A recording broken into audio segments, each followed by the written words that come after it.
जी, मैं हूँ रिज़वान ख़ान और यूट्यूब के इस चैनल के ऊपर मैं अपने एडिटिंग वर्क फ्लो को शेयर करूँगा आप लोगों के साथ। मैंने इस चैनल के ऊपर 2-3 वीडियोज़ ऑलरेडी शेयर की हुई हैं, लेकिन उनके अंदर मैं इतना इन डेप्थ नहीं गया। वो मैंने सिर्फ वो हाई स्पीड में मैं अपना वर्क फ्लो शेयर किया है। तो ये आज मेरा पहला वीडियो है जिसके अंदर मैं प्रॉपर आपको बोल के अपना वर्क फ्लो आपके साथ मैं किस तरह से अपनी फ़ोटोज़ एडिट करता हूँ ये मैं आपको दिखाऊंगा। और प्लान ये है कि मैं चाहता हूँ कि अपना ये जो वर्क फ्लो है इसको मैं आपके साथ शेयर करूँ और इकट्ठे एक दूसरे से सीखेंगे और आपके फीडबैक के ऊपर मैं वीडियोस बनाऊंगा।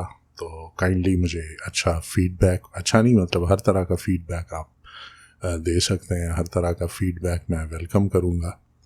तो ये एक फ़ोटो है और ये मैंने पिछले साल ली थी एक कोलैबोरेशन के अंदर जो मॉडल है। तो इसके अंदर ये अनएडिटेड फ़ोटो है, ठीक है। तो अब ये फ़ोटो मेरी नज़र में मतलब ऑब्वियसली इसमें चीज़ें हैं जो मैं चाहूँगा कि उसको बेहतर किया जाए। तो मैं स्टार्ट लूँगा और एक एक स्टेप आपके साथ शेयर करूँगा कि ये मैं अभी क्या कर रहा हूँ। तो नॉर्मली मतलब मैं जो जो काम सबसे पहले करता हूँ किसी भी पोर्ट्रेट को एडिट करते हुए वो है फ्रीक्वेंसी सेपरेशन। अच्छा, मैं आपको एक चीज़ बताऊं कि अगर आप फ्रीक्वेंसी सेपरेशन फ़ोटोज़ के ऊपर करना चाहते हैं तो वो सिर्फ आप उस सूरत में करें जब आपको क्लाइंट अच्छा पे कर रहा हो या आपका इंटरेस्ट उस फ़ोटो के अंदर इस तरह का हो कि आप चाहते हैं उसके ऊपर अपना टाइम को इन्वेस्ट करना आप चाहते हैं। अदरवाइज़ ये काफ़ी लंबा प्रोसेस है और अभी मैं आपको दिखाऊंगा कि किस तरह से ये होता है, ठीक है, या मैं किस तरह से फ्रीक्वेंसी सेपरेशन करता हूँ। तो और उसके अंदर ये जो स्किन के ऑब्वियसली इनकी ये जो मॉडल है इनकी बहुत अच्छी स्किन है, लेकिन डेफिनेटली ह्यूमन स्किन कभी भी फ्लॉलेस नहीं होती। और ये एक अलग बहस है कि ये करना चाहिए या नहीं करना चाहिए, लेकिन मेरा इसके ऊपर अपना पॉइंट ऑफ व्यू है और ये हम आगे इसके ऊपर बातें करेंगे। इस चैनल के अंदर मेरे प्लान्स हैं, फ़ोटोग्राफी के ट्यूटोरियल्स मैं बनाऊंगा, of camera flash photography, editing. तो उसके अंदर हम बातें करेंगे और इस टॉपिक को मज़ीद थॉरली हम डिस्कस करेंगे। लेकिन अभी मैं स्टार्ट लेता हूँ फ्रीक्वेंसी सेपरेशन कैसे होती है या मैं कैसे करता हूँ, क्योंकि इसको डेफिनेटली करने के बहुत सारे तरीके हैं। जो स्टेप नंबर 1 है वो ये है कि आपने ये जो बैकग्राउंड लेयर है इसकी आपने बना देनी है 2 कॉपीज़, ठीक है। अब जो पहली कॉपी है मैं अपना कीबोर्ड अपने करीब ले आता हूँ।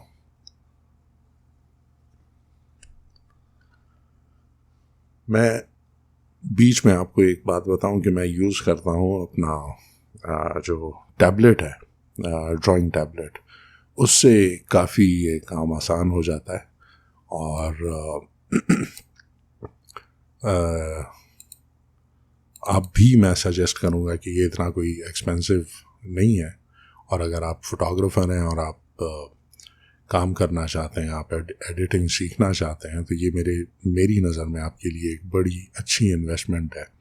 आप इसके ऊपर जो एडिटिंग टैबलेट्स होते हैं, ज़रूरी नहीं है कि आप वॉकम टैबलेट ख़रीदें, आप उसके अलावा बहुत सारे ऑप्शंस यूज़ कर सकते हैं। मैं वॉकम टैबलेट यूज़ करता हूँ, आप कोई भी टैबलेट यूज़ करें और वो आपके माउस से आपको काफ़ी बेहतर रिज़ल्ट देगा। एनीवेज ये भी आप देख रहे हैं कि मैंने 2 बैकग्राउंड लेयर की कॉपीज़ बनाई हैं। एक का नाम मैं रख देता हूँ कलर और उसके ऊपर जो है उसका नाम मैं रखता हूँ टेक्सचर।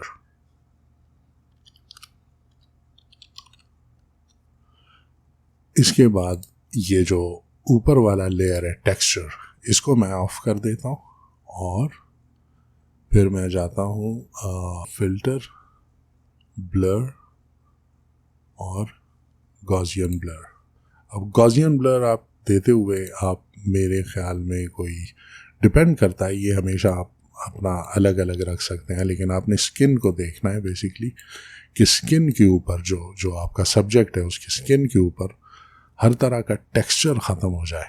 ठीक है, तो अब आप देख रहे हैं कि यहाँ पे ये मैं इसको रिव्यू के ऊपर ये जो क्लिक करता हूँ तो वो रिव्यू ऑफ हो जाता है, तो वहाँ पे टेक्सचर नज़र आ रहा होता है। 9 शायद बहुत ज़्यादा है, 6 आई थिंक 6 के ऊपर तमाम का तमाम जो टेक्सचर था वो ख़त्म हो गया और सिर्फ कलर नज़र आ रहा है।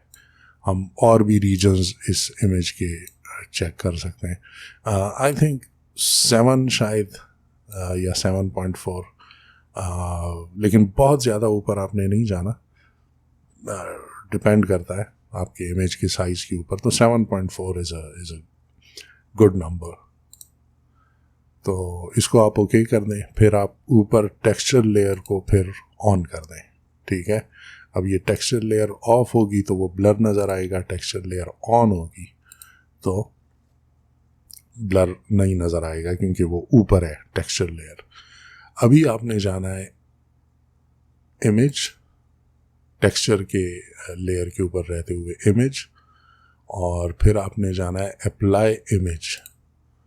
अच्छा, यहाँ पे आपने थोड़ा ध्यान देना है, यहाँ पे आपने ये जो लेयर है, ठीक है, इसके अंदर कलर को सिलेक्ट करना है। अब कलर ये लेयर है, इसके नीचे जो लेयर है, ठीक है ना, और फिर ये जो ब्लेंडिंग मोड है इसके अंदर अप्लाई इमेज के अंदर, इसको आपने सबट्रैक्ट पे लेके आना है। अच्छा, अब मेरा ये बाय डिफ़ॉल्ट 128 सेट हुआ है, अगर आपका नहीं हो तो स्केल 2 और ऑफसेट 128 ये आपने याद रखना है। फ़र्ज़ करें आप पहली बार ये कर रहे हो अप्लाई इमेज, तो आपको ये शायद 2 और 128 ना नज़र आ रहा हो और नंबर्स हो, तो आपने स्केल को 2 पे सेट करना है और ऑफसेट को 128, और फिर आपने ओके कर देना है। उसके बाद आप ये जो ब्लेंडिंग मोड्स हैं इसके अंदर टेक्सचर का जो ब्लेंडिंग मोड है उसके अंदर आपने नॉर्मल से इसको चेंज करके लीनियर लाइट बना देना है। ठीक है, अब आप एक चीज़ नोटिस करें, मैं इन दोनों को ग्रुप कर रहा हूँ। ग्रुप करने के लिए आप इन दोनों जो लेयर्स हैं इनको सिलेक्ट करें और कंट्रोल जी या कमांड जी आपने उसके ऊपर यूज़ करना है इसको, अगर आप मैक की यूज़र हैं। अभी आप ग्रुप खोल दें। ठीक है, अभी आप एक चीज़ नोटिस करें कि इमेज, चूँकि ये अब टेक्सचर और वो इकट्ठे हो गए एक ही ग्रुप में, तो दोनों मिला के यही इमेज बना रहे हैं जो बैकग्राउंड लेयर है। ठीक है, तो मैं इसको ऑन ऑफ करता हूँ इस ग्रुप को, तो कोई फ़र्क नहीं पड़ता। अच्छा, इस ग्रुप को हम रीनेम करके फ्रीक्वेंसी सेपरेशन इसका नाम रख देते हैं, या इन शॉर्ट फ्रीक और स्पेस सेप। ठीक है, ऑब्वियसली बहुत ज़्यादा लिखने की ज़रूरत नहीं है, आपकी मर्ज़ी, आप कुछ भी लिख सकते हैं यहाँ। ठीक है, अच्छा, अब ये दोनों चीज़ें करके ना आपने ये जो कलर लेयर है इसका एक डुप्लीकेट बनाना है। ये आप कंट्रोल जे से भी कर सकते हैं, या कलर लेयर को ड्रैग करके ये प्लस पे ले आए तो वो एक डुप्लीकेट उसका बन जाता है। ये बनेगी कलर कॉपी। ठीक है, अच्छा, तो अब ये आपके पास आ गया है, ये पूरा जो ग्रुप है ये बेसिकली फ्रीक्वेंसी सेपरेशन के लिए है। अच्छा, अब हमने क्या करना है, सबसे पहले तो ये करना है कि मैं अपना कीबोर्ड जो है वो हटा के अपने डेस्क पे रख देता हूँ, और उसके बाद मैं अपने पेन टैबलेट से यहाँ पे कुछ चीज़ें करूँगा। तो अब मैं आपको एक एक स्टेप एक्सप्लेन करूँगा कि क्या करना है। तो टेक्सचर पे मैं सबसे पहले आऊँगा, और टेक्सचर पे आके मैं इससे पहले कि उसको सिलेक्ट करूँ पैच टूल को, यहाँ पे आपने पैच टूल यूज़ करना है। तो टेक्सचर के ऊपर फोटोशॉप का जो पैच टूल है वो यूज़ करना है। ठीक है। और मैं इसको मज़ीद करीब ले आता हूँ जो जो इमेज है। तो पैच टूल, ये है पैच टूल आपका, ठीक है। तो अभी आप देख रहे हैं कि अब जब इमेज बहुत करीब आ गया तो कुछ ब्लेमिशेस हैं, इनको हम, ये टेक्सचर्स हैं, ठीक है। अच्छा, ये भी एक प्रॉब्लम होता है कि अक्सर आपकी जो कंप्यूटर स्क्रीन होती है उसके ऊपर अक्सर कोई डस्ट होता है, तो आपको एक चीज़ शायद लगे कि ये ब्लेमिश है, लेकिन वो असल में ब्लेमिश नहीं होती। फिर आपको ख्याल आता है कि यार मैंने अपनी स्क्रीन को साफ़ करना है। तो मेरे साथ भी अभी वही हुआ। ये बताना ज़रूरी था क्योंकि ये किसी के साथ भी हो सकता है। तो अभी मैं ये कर रहा हूँ कि जो छोटे छोटे ब्लेमिशेस हैं इनको मैं हटाता हूँ, ठीक है। और ये आप देख रहे हैं, आपने पैच टूल से ये करना है कि आपने बेसिकली ये उस जगह पे जहाँ पे टेक्सचर है जो आप रिमूव करना चाहते हैं उस ब्लेमिश को, तो आपने उसको पैच टूल से सिलेक्ट करना है, उसके इर्द गिर्द सर्कल करना है, ठीक है। और फिर उसको उस जगह पे छोड़ देना है उठा के जहाँ पे ब्लेमिश नहीं है, जहाँ पे टेक्सचर इतना स्ट्रॉन्ग नहीं है, ठीक है। अब जैसे ये बाल है, ठीक है, तो मैंने उस बाल का वो टेक्सचर है ऑब्वियसली, तो उसको मैंने उठा के साइड पे कर दिया है, साइड पे जहाँ पे टेक्सचर नहीं था। तो इस तरह से मैं यहाँ पे अब नीचे आ जाता हूँ, तो यहाँ पे थोड़ा टेक्सचर है, इसको हम रिमूव करने की कोशिश करते हैं।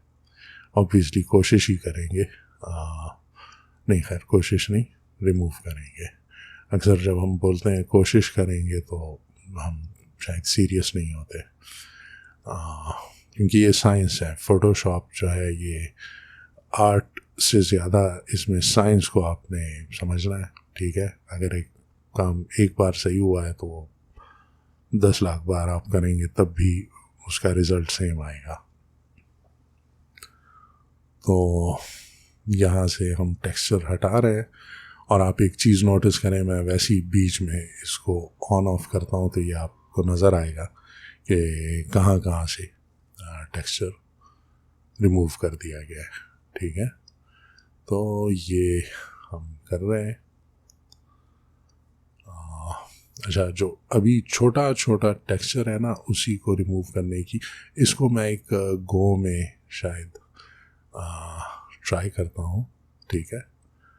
और देखते हैं कि ये क्या होता है।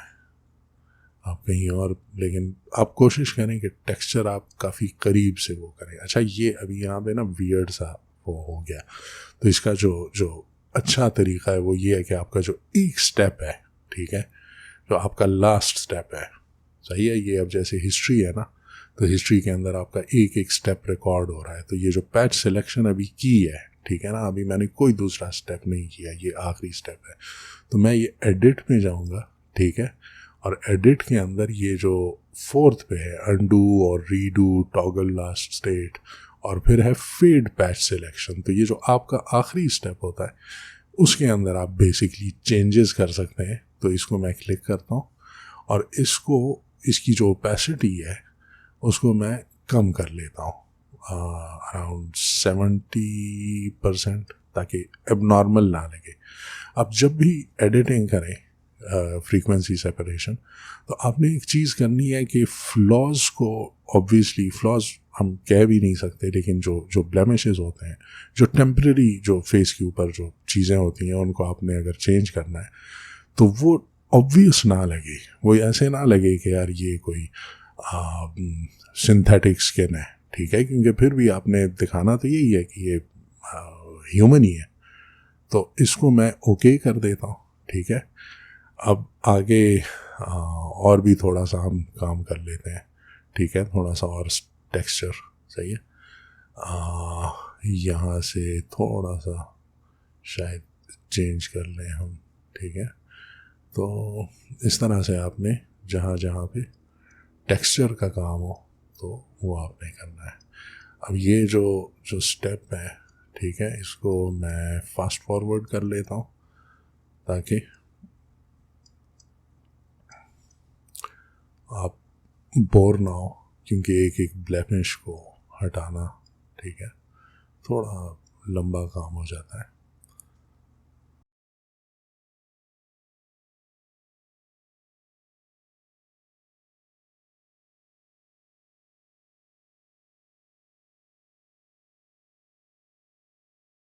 अच्छा, अभी आपने ये जो आँखों में रेड्स होते हैं, ये भी टेक्सचर के अंदर आता है, ठीक है। तो इसको भी हम हटा देते हैं, ठीक है, ताकि आंखें ज़्यादा वाइट हो जाए। लेकिन वही बात है कि नेचुरल लगे, नेचुरल लगना बहुत ज़रूरी है।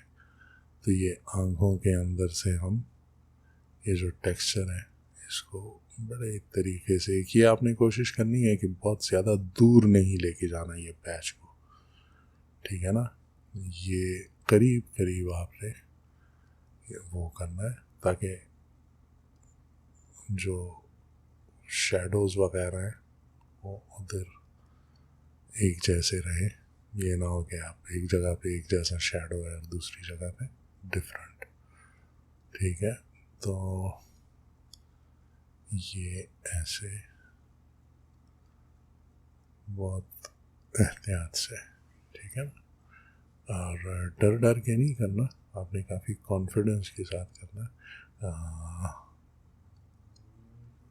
तो हाँ, ये अब ये मैं श्योर था कि मेरे कंप्यूटर पे ये डस्ट नहीं है। ये डस्ट शायद, हाँ, ये कंप्यूटर की स्क्रीन के ऊपर डस्ट था, वो मैंने पैच टूल से हटाने की कोशिश की, जो डेफिनेटली इम्पॉसिबल है, ठीक है ना। तो ये आप देख रहे हैं कि मैं बहुत ज़्यादा वो नहीं कर रहा, अनरियलिस्टिक स्किन बनाने की कोशिश नहीं कर रहा। और सिर्फ जो बहुत बड़े बड़े, या मतलब इतने बड़े तो खैर है ही नहीं, जो लेकिन जो निस्बतन बड़े वो हैं ब्लेमिशेस, उनको हटाने की मैंने कोशिश की है। अच्छा, एक चीज़ आप नोटिस करें, जो इसको हम ऑन ऑफ करते हैं, ये पूरा फ्रीक्वेंसी सेपरेशन को, तो ये देखें, ये हमारा पूरा जो प्रोग्रेस है वो इधर है, ठीक है। लेकिन ये सिर्फ टेक्सचर में हमने काम किया है। अब हम आते हैं कलर, जो कलर कॉपी है, काम हमने सिर्फ कलर कॉपी में करना है। और कलर कॉपी में काम करने का जो रीज़न है वो फिर मैं आपको एक्सप्लेन करूँगा। तो सबसे पहले जो ब्रश टूल है, इसको जब आप लॉन्ग प्रेस करेंगे तो मिक्सर ब्रश एक आ जाएगा। अच्छा, बजाय इसके कि मैं इसके बहुत ज़्यादा डिटेल्स में जाऊँ, इसका जो ये आप सेटिंग देख रहे हैं, ये आप देख के जो अपनी वीडियो है उसको पॉज कर दें, फिर आपने मिक्सर ब्रश की सेटिंग्स ये रखनी है, ठीक है। आप इस वीडियो को अभी पॉज कर दें और ये जो सेटिंग है इसको एज इट इज़ आप अपने पास ले जाएं। ब्रश का साइज़ आप छोटा कर दें, ठीक है। अब जो मिक्सर ब्रश है उसके ज़रिए हम ये जो कलर की इनकन्सिस्टेंसीज हैं उसको हम ठीक करेंगे। अब जैसे ये शेडो है तो इसको थोड़ा स्ट्रेट होना चाहिए, ठीक है ना, लेकिन वो थोड़ा सा वो था। अब ये जो लाइन है इसको मैं बजाय इसके कि वो पैच टूल से तो एक हद तक मैंने कर ली, लेकिन अब मैं मिक्सर ब्रश से उसको ख़त्म कर रहा हूँ, ठीक है। अच्छा, ये शेडो जो है ना, ये नाक पे ये सीधी आनी चाहिए, ठीक है। तो ये जो लाइन है, ठीक है, ये यहाँ पे जो कलर की जो इनकन्सिस्टेंसीज है उसको मैं एड्रेस कर रहा हूँ, ठीक है। तो क्योंकि ऑब्वियसली लाइट चाहे जितनी भी अच्छी क्वालिटी की हो, उसमें लाजमी बात है थोड़ा बहुत मसला हो जाता है, ठीक है। और ये शेडो जो था, अब जैसे आप अभी नोटिस करेंगे मैं ऑन ऑफ करता हूँ तो आपको लग रहा होगा कि जो जो आप उसको करेक्ट करेंगे, ठीक है ना, तो डेफिनेटली हमारा जो फेस होता है उस पर शेडो इधर उधर हो सकता है, ठीक है ना। लेकिन ये अब मैं इसको ना थोड़ा सा एक आर्टिफिशियल तरीका है, आई एग्री, लेकिन ऑब्वियसली आपका जो क्लाइंट होता है वो ये चाहता है कि शैडोज़ ठीक पड़े हों और सारा कुछ। और ये इसके अंदर मैंने गॉडॉक्स की लाइट यूज़ की है AD600, जिसकी बड़ी अच्छी कलर क्वालिटी है, सब कुछ अच्छा है। लेकिन मैं एडिटिंग की इम्पोर्टेंस को इग्नोर नहीं कर सकता कि आप चाहे प्रो फोटो की लाइट्स आप यूज़ करें या जितनी भी एक्सपेंसिव लाइट्स आप यूज़ करें, एडिटिंग की जो इम्पोर्टेंस है ना वो कभी भी ख़त्म नहीं होती। तो अभी आप ये देख लें कि हम कितना आगे आए हैं। तो ये एनीवेज, तो अब हम आगे ज़्यादा कुछ नहीं करना, ठीक है। ये जितना मैं इसके ऊपर आगे भी यही बात करूँगा कि आप जब भी एडिट करें तो हैवी हैंडेड ना हो। हैवी हैंडेड मतलब ये कि आप बहुत ज़्यादा भारी हाथ यूज़ ना करें, बहुत सटल चेंजेस लेके आएँ, ठीक है। तो ये भी फ्रीक्वेंसी सेपरेशन का ट्यूटोरियल है, लेकिन डेफिनेटली अगर आपकी फ़ोटो जो है वो जो आपको एक लुक चाहिए वो जब तक नहीं आता तो मेरी नज़र में ये ट्यूटोरियल जो है वो इनकम्प्लीट होगा। तो हालांकि इस ट्यूटोरियल का जो फोकस है वो एंटायरली फ्रीक्वेंसी सेपरेशन पे है, उसके बावजूद मैं थोड़े से एडिशनल स्टेप्स भी आपको दिखाऊंगा। एनीवेज, यहाँ पे फ्रीक्वेंसी को हमने ऑफ़ किया फिर से और ऑन किया और हम देख रहे हैं कि चेंज कितना बड़ा है। एक और चीज़ जो मैं अभी बता रहा था आपको कि हैवी हैंडेड नहीं रहना, थोड़ा सा सेटल रहना है। तो ये जो कलर कॉपी की ओपेसिटी है इसको आप थोड़ा सा कम कर दें। फॉर एग्जांपल, ज़्यादा कम नहीं, आप कहें कि 75% पे, ठीक है। तो वो जो हैवी हैंडेडनेस है, वो जो आर्टिफिशियल लुक है वो ख़त्म हो जाएगी और आपके पास ये देखें अभी भी उसी तरह से, मतलब फेस काफ़ी ब्लेमिशेस के बगैर और सारा कुछ वो सही लग रहा है, लेकिन वो हैवी हैंडेडनेस ख़त्म हो गई है। तो अब एक और चीज़ जो मुझे पसंद है इस सेंस में कि मैं हर पोर्ट्रेट के साथ ये काम करता हूँ, वो है हल्का सा डॉज एंड बर्न, ठीक है, बहुत हल्का सा। और उसके लिए बहुत ज़्यादा वो जो ड्राइंग होती है जो लोग कर रहे होते हैं, मैं उसकी जगह एक और तरीका यूज़ करता हूँ और उसके लिए 2 कर्व लेयर्स जो है एडजस्टमेंट लेयर्स में, कर्व्स में जाके 2 लेयर्स बनाने हैं आपने। ये एक कर्व्स लेयर है और ये दूसरी कर्व्स लेयर है, और इन दोनों कर्व्स लेयर्स को आपने पहले वाले को वो करना है मल्टीप्लाई, और जो दूसरा वाला लेयर है इसको स्क्रीन, ठीक है। अब आपने ये करना है कि दोनों को सिलेक्ट करके वही वो जो पहले हमने किया था, Ctrl+G और ग्रुप कर दिया, ठीक है। और for the sake of organisation इसको हमने नाम चेंज करके DNB रख दिया, ठीक है। तो तो हमने इसका नाम DNB रख दिया रीनेम करके। अच्छा, फिर ये जो दोनों लेयर्स हैं इनको हम Ctrl+I से इन्वर्ट कर देते हैं, ठीक है। मतलब अब जहाँ पे हम वाइट ब्रश से ये जो मास्क है ना, ये मास्क को इन्वर्ट करने के लिए हमने Ctrl+I किया, तो अभी हम वापस नॉर्मल ब्रश टूल पे जाते हैं, नॉट मिक्सर ब्रश, ठीक है। और इसका साइज़ बहुत बड़ा है तो इसका साइज़ छोटा कर देते हैं, ठीक है। और अभी आपने ना कंटूरिंग करनी है फेस की, ठीक है। तो फेस की कंटूरिंग मेरे ख्याल में इसके लिए आप थोड़ा सा अगर प्रैक्टिस करें, ठीक है, बाज़ फ़ोटोज़ के साथ, तो इसके लिए मेरी नज़र में ना आपको प्रैक्टिस बहुत करनी है।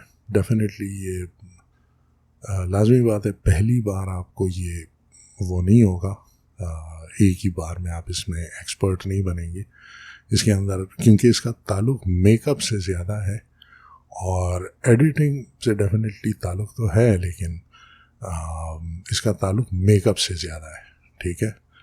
तो आपने ये जो ब्रश है इसको बहुत छोटा करके जिस लेयर को हमने डार्क किया था, ये वाला लेयर था, ठीक है, ये है मल्टीप्लाई पे। तो उधर आपने फेस की उन रीजन्स पे लाइंस मारनी है जो डार्क है, ठीक है, जैसे ये है, ये है, ठीक है, ये आप चाहते हैं कि डार्क आए, ठीक है, ये सही। लिप्स के अंदर ये जो जगह है जैसे ये डार्क होनी चाहिए, ठीक है, ये फिर ये जो जगह है, ठीक है, अच्छा ये जो चीक बोन है ये इसके साथ आप आए, ठीक है, और यहाँ पे, ठीक है, या थोड़ा सा यहाँ पे बहुत हल्के आपने ये जो लाइंस हैं ये ड्रॉ करने हैं। अच्छा यहाँ पे आप क्रिएटिव भी हो सकते हैं, जैसे आप समझ सकते हैं कि यार मतलब यहाँ पे लाइन नहीं होना चाहिए, ठीक है ना, ये अब तो आप ना डालें, वरना यहाँ पे आप एक लाइन डाल सकते हैं।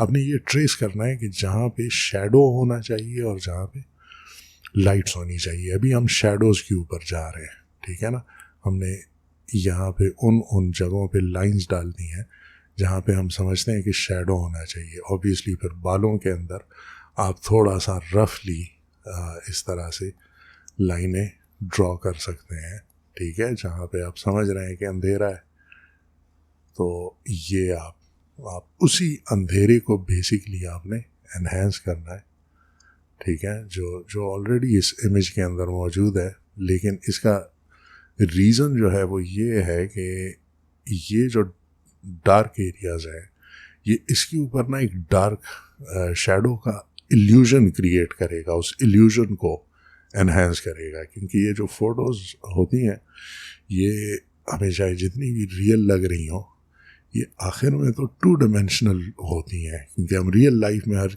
चीज़ के 3 डायमेंशंस देखते हैं, लेकिन रियल लाइफ की निस्बत ये जो फ़ोटोज़ होती हैं ये 2 डायमेंशनल होती हैं।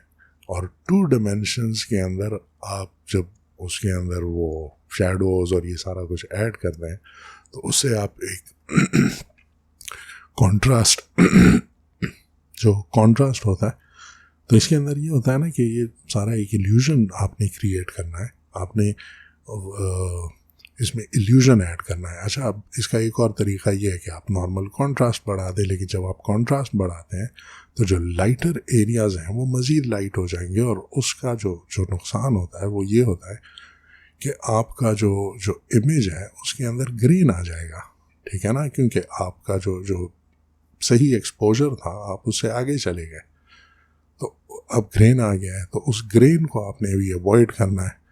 और ये किस तरह से अवॉइड करना है? Through dodging and burning. वो आपके जो इमेज है उसके ऊपर लेयर्स को ब्राइट और डार्क कर लेता है। अभी हमने डार्क एरियाज़ के ऊपर काम किया, अब हम जाएंगे जो नीचे वाला कर्व्स लेयर है उसके अंदर। अच्छा, यहाँ पे क्या है? नाक के ऊपर एक सीधी लाइन जिसके ऊपर ऑलरेडी हाईलाइट है, ठीक है ना, उसको आपने एनहेंस करना है। इधर ये चीक के ऊपर है एक, ठीक है ना, इधर है नहीं, लेकिन वो जो मैं क्रिएटिविटी की बात कर रहा था कि आप इधर ऐड कर सकते हैं, ठीक है। अच्छा, ये लिप्स के ऊपर वाला जो हिस्सा है ना, इधर भी आपको चाहिए कि थोड़ा सा ड्रॉ करें। अच्छा, ये सारा काम करते हुए आपने एक चीज़ हमेशा याद रखनी है कि आपको कोई परफेक्शन की ज़रूरत नहीं है इसके अंदर, ठीक है ना। बहुत आगे जाके आपको शायद ज़रूरत पड़ जाए कि आप समझें कि ओहो ये मुझे परफेक्ट लाइंस बनाने हैं ये वो, लेकिन इवन एट दैट लेवल आपको बहुत ज़्यादा परफेक्ट रहने की ज़रूरत नहीं है। आपने सिर्फ़ और सिर्फ ये करना है कि रफ़ लाइनें, क्योंकि यहाँ पे भी काम आगे हम करेंगे और वो आप देखेंगे कि अभी आगे हम क्या करेंगे। अभी आप बालों में जाए तो ये जो लाइटर एरियाज़ है, ठीक है, उसके ऊपर आपने ये लाइंस मारनी है। ये डॉजिंग एंड बर्निंग का वो तरीका है जो आजकल काफ़ी ज़्यादा यूज़ होने लगा है। और उमेश डिंडा, मैंने पर्सनली उमेश डिंडा जो यूट्यूब ट्यूटोरियल्स बनाता है, इंडियन जो फोटोशॉप एडिटर है, मैंने पर्सनली उसी से सीखा है। और उसके बाद मैंने नोटिस किया है कि काफ़ी ज़्यादा लोग इसको यूज़ कर रहे हैं।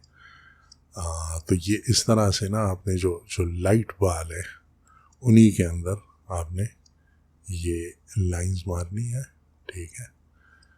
और ये एक कंट्रास्ट ऐड करेगा, लेकिन वो कंट्रास्ट वो एक लिहाज से रियल नहीं होगा, वो आपका बनाया हुआ होगा और एक इल्यूजन होगा एक कंट्रास्ट का। और बिल्कुल भी I can not stress this enough कि इसके अंदर आपने परफेक्ट रहने की ज़्यादा कोशिश नहीं करनी। आपने सिर्फ और सिर्फ जो जो आइडिया है वो समझना है, बजाय इसके कि आपने परफेक्शन के ऊपर जोर डालना है। ओके, तो अब हम इधर हैं, ठीक है। अब हमने क्या करना है कि ये जो प्रॉपर्टीज़ है, ठीक है ना, जो जो इस लेयर की प्रॉपर्टीज़ है, फ़र्ज़ करें ये आपको नज़र ना आ रहा हो, इसके अंदर ये आपको नज़र आ रहा है कि यहाँ पे प्रॉपर्टीज़ हैं। ये फ़र्ज़ करें आपको ना नज़र आ रहा हो तो आप विंडो में जाएं और विंडो के अंदर, ठीक है, आपने प्रॉपर्टीज़ में जाना है, ठीक है। तो वो आप जाएंगे तो ये लेयर आपको शायद इधर मिले, ठीक है। तो आप उसको उठा के इधर ले आए, ठीक है। तो मैं इसको इधर रखता हूँ, ठीक है। अच्छा, अब आपने प्रॉपर्टीज़ में क्या करना है, ये जो फेदर है इसको इंक्रीज़ कर देना है, ठीक है। अच्छा, अब फेदर इंक्रीज़ करते हुए आप देख रहे हैं जहाँ पे ये डिसअपीयर हो जाए, लेकिन बेसिकली डिसअपीयर पूरा तो नहीं करना, थोड़ा सा छोड़ देना है, ठीक है। तो ये भी आप देख रहे हैं, मेरे ख्याल में अभी भी काफ़ी ज़्यादा है, थोड़ा सा और डिसअपीयर कर लेते हैं। फिर आपने जो जो डार्क वाला लेयर है, डार्क लाइनों वाला, उसके ऊपर जाना है और उसके साथ भी उसको फेदर कर देना है, ठीक है। तो थोड़ा सा हो, लेकिन शायद 24 पिक्सल्स। तो अभी आप ये देख रहे हैं जो जो फ़र्क है वो आपको, मैं ये इसको पीछे ले जाता हूँ ताकि उससे बेहतरीन आइडिया हो जाता है। तो ये अभी आप देख रहे हैं कि कंट्रास्ट ऐड हो रहा है जो उस कंट्रास्ट से बहुत मुख्तलिफ है जो जो नॉर्मली हम यूज़ करते हैं कंट्रास्ट स्लाइडर को ऊपर ले जाके, ठीक है। ये सिर्फ डेप्थ और डिमेंशन ऐड कर रहा है फेस के अंदर, लेकिन वो नहीं कर रहा। अभी हम फिर ये लाइट वाले कर्व्स एडजस्टमेंट लेयर पे आते हैं और इसको थोड़ा सा और बढ़ा देते हैं और देखते हैं कि हाँ, मेरे ख्याल में, अच्छा अब हमने ये कर लिया है तो अभी हम फिर से ब्रश ले लेते हैं और ये जो लाइट एरियाज़ है, अब हमें पता है कि ये लाइन कहाँ पे है, हालांकि वो फेदर्ड है वो लाइन, लेकिन अभी हमें पता है कि वो हमें जितना कंट्रास्ट चाहिए था, जितना डॉज चाहिए था, वो हमें मिल गया है। तो अभी आप लाइन जो मारेंगे वो जो एंड रिज़ल्ट है वही आपको दिखाएगी, आप जैसे इधर हाथ के ऊपर मार रहे हैं, ठीक है। अभी डार्कर एरियाज़ हाथ के ऊपर आप ट्रेस करते हुए जाए, ठीक है। तो अभी आप नोटिस करेंगे कि हाथ के ऊपर भी वो इफेक्ट ऐड हो रहा है, ठीक है ना। यहाँ पे हम ऐड कर लेते हैं जो जो बर्निंग है, ठीक है। तो ये डॉजिंग एंड बर्निंग का एक बड़ा ही आसान हल है कि इसके ऊपर आप जा सकते हैं। अच्छा, अब हमारे पास फ्रीक्वेंसी सेपरेशन और डॉजिंग एंड बर्निंग के जो जो दो लेयर्स हैं वो आ गए हैं। अभी हम एक, इसको कहा जाता है, पहले मैं अपना कीबोर्ड उठा लेता हूँ, इसको कहा जाता है स्टैम्प विजिबल लेयर बनाना, कंट्रोल ऑल्ट शिफ्ट और ई। तो ये जितना भी हमने नीचे काम किया है ये सारा मिल के ऊपर एक लेयर के ऊपर आ गया है, ठीक है, जिसके अंदर ये सब कुछ हुआ है। यहाँ पे हमने कलर ग्रेडिंग करनी है। तो कलर ग्रेडिंग के लिए मैं हमेशा इस चीज़ के ऊपर ज़ोर देता हूँ जब और किसी से बात होती है फ़ोटोशॉप एडिटिंग के ऊपर, कि आपने काम इस तरह से करना है कि आपने नॉन डिस्ट्रक्टिव काम करना है, आपने लेयर्स को ख़राब नहीं होने देना। तो इसलिए ताकि आपके पास हर लेयर जो है वो मौजूद हो, ठीक है, आप फ्लैट ना करें कभी भी किसी लेयर को। तो अभी ये जो ऊपर वाली लेयर है इसका नॉन डिस्ट्रक्टिव तरीके से अगर आप इस पर काम करना चाहें तो आप राइट क्लिक करें और कन्वर्ट टू स्मार्ट ऑब्जेक्ट। इसका फ़ायदा ये होगा कि अभी मैं फ़र्ज़ करें, आप फ़र्ज़ नहीं बल्कि यही करना है, कैमरा रॉ फिल्टर में मैं जाता हूँ, फिल्टर और कैमरा रॉ फिल्टर, ठीक है। तो अभी मैं इधर आ गया, मैंने फ़र्ज़ करें कलर ग्रेड करना है इसको, ठीक है। तो मैं इधर आ जाऊंगा और इसकी जो बेसिक कलर के अंदर काम करना है उसके ऊपर फ़र्ज़ करें मैं कहूँ यार जो जो कलर मिक्सर है उसके अंदर मैं जाऊँ और सैचुरेशन में जो ऑरेंजेस का सैचुरेशन है इसको थोड़ा सा कम करूँ, ज़्यादा नहीं, थोड़ा सा, ठीक है ना, क्योंकि फेस इतना ऑरेंज नहीं होना चाहिए। ऑरेंज ही होता है, स्किन टोन्स ऑरेंजेस पे आते हैं, लेकिन मैंने माइनस में थोड़ा सा कम कर दिया, ठीक है। अब ल्यूमिनेंस में जाके मैं फ़र्ज़ करें आप कहें कि यार मैं थोड़ा इसको मज़ीद ब्राइट करना चाहूँ, वैसे ज़्यादा ब्राइट मेरी नज़र में अच्छा नहीं होगा, ठीक है। रेड्स को नहीं छेड़ना इस केस में, क्योंकि ये जो रेड लिपस्टिक है ये नहीं ख़राब करनी, ठीक है। तो ऐसे में हम बेसिक में जाएं और यहाँ पे हम कहें कि थोड़ा सा क्लैरिटी को हल्का सा, वही बात कि हैवी हैंडेड नहीं रहना, तो +3 कर लेते हैं, ज़्यादा नहीं, ठीक है। तो यहाँ पे ये कर लिया तो ये अप्लाई हो गया। अच्छा, अभी जो मैं बात कर रहा था कि क्यों स्मार्ट ऑब्जेक्ट बनाना है, वो इसलिए कि वो जो स्मार्ट ऑब्जेक्ट है वो कलर कैमरा रॉ फिल्टर जो है वो इसके ऊपर लग गया है। लेट्स से आप खुश नहीं है, आप कहें नहीं यार ये तो बहुत ही डिसैचुरेट हो गया, तो आपने इस कैमरा रॉ फिल्टर के ऊपर ही क्लिक करना है, डबल क्लिक, और आप उधर ही पहुंच जाएंगे जहाँ पे आपने छोड़ा हुआ था, ठीक है। ये देखें, ये -10 है, तो हम इसको -6 कर लेते हैं, ठीक है, और ओके कर देते हैं। तो ये अब उतना वो कम सैचुरेटेड नहीं है, बल्कि अभी काफ़ी रियलिस्टिक लग रहा है। एक और चीज़ भी आप कर सकते हैं कि आप कहें कि नहीं यार ये जो स्मार्ट फ़िल्टर लगा हुआ है ये तो मुझे, इसने बालों को भी डिसैचुरेट कर दिया, तो ये मुझे नहीं चाहिए, ठीक है। तो आप ऐसे कर लें कि आप ब्रश लें, जो ब्लैक ब्रश है, और ये जो है इसको आप इन्वर्ट कर दें ब्लैक, ताकि जो लेयर है वो ब्लैक हो, ठीक है। और अब आपने इसको हटा देना है उधर से, बालों से, वो जो डिसैचुरेट किया था, तो वो स्टेप बालों से निकल जाएगा, ठीक है। तो आपने स्किन से अपने आप को दूर रखना है और सिर्फ बालों को ब्लैक पेंट करना है, ठीक है, ताकि वो जो डिसैचुरेट किया था वो इफ़ेक्ट बालों से हट जाए। और अभी आप, ये बहुत ही अननोटिसेबल डिफरेंस है, लेकिन फिर भी एक अच्छा उससे अंदाज़ा हो जाता है। तो या आई थिंक कि ये इसके ऊपर अभी तक हमने जितना काम किया है तो ये काफ़ी है। आज का जो ट्यूटोरियल है, या आज की जो मैंने आपके साथ अपने वर्क फ्लो को जो आपके साथ शेयर किया है, तो आई थिंक आज के लिए ये काफ़ी है। ये मेरी यूट्यूब के ऊपर पहली वीडियो है जिसके अंदर थैंकफुली मैं नज़र नहीं आ रहा, लेकिन मेरी आवाज़ है इसके अंदर। इससे पहले मैंने जो वीडियोस लगाई थी उसके अंदर मैंने सिर्फ अपना जो वर्क फ्लो था उसको हाई स्पीड में शेयर किया था कि मैं कैसे काम करता हूँ। मेरे ख्याल में इंग्लिश के अंदर तो बहुत ज़्यादा चैनल्स हैं, और मैं काफ़ी कंफ्यूज हो रहा था कि मैं इंग्लिश में अपना चैनल शुरू करूँ या उर्दू में। तो मुझे जो मेरे फ्रेंड्स हैं उन्होंने सबने यही मशवरा दिया कि चूँकि उर्दू में बहुत कम चैनल्स हैं, तो मुझे उर्दू में स्टार्ट करना चाहिए। तो मैंने ये चैनल अभी शुरू किया है और मुझे आप लोगों की सपोर्ट चाहिए होगी। और मैं इस चैनल के अंदर, ये तो एक मेरे ख्याल में एक ऐसा काम था कि वो ब्रेकिंग द आइस, कि बर्फ़ तोड़ देना, ठीक है ना। तो अभी मैं बर्फ़ तोड़ रहा था, और गर्मी भी बहुत ज़्यादा है, तो बर्फ़ तोड़ने का मज़ा भी आता है।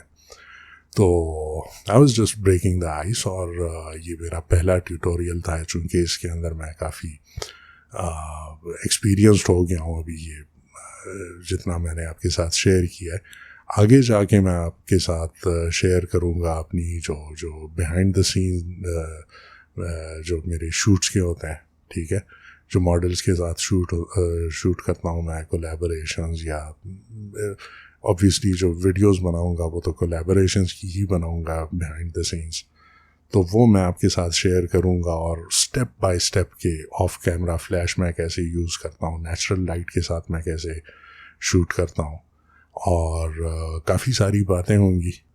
तो आई जस्ट होप कि हम एंजॉय करेंगे, और कुछ आपको जो चीज़ें नहीं आती वो शायद आप मुझसे सीख लें, या इन द प्रोसेस मैं आपसे सीख लूँ। तो या सी यू सून। खुदा हाफिज़।